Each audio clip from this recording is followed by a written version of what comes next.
Huwag kang mangangamba. Mangangamba. Dahil si Lord ang pabor ng Panginoon. Gusto ba natin makaranas ang favor ng pabor? Sa kalakasan, sa pabor, sa pagpapala.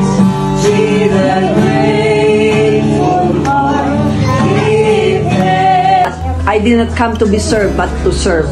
Diba? Yun naman layunin ni Lord. Ang kabuhayang ito, in the name of Jesus, dinideklara ko, Lord, na Lord, sold out ang mga paninda sa lugar na ito. Ikaw ang Diyos, Panginoon. Yes. Pagharian mo ang pamilya namin. Maghari ka sa... Right now, healing come.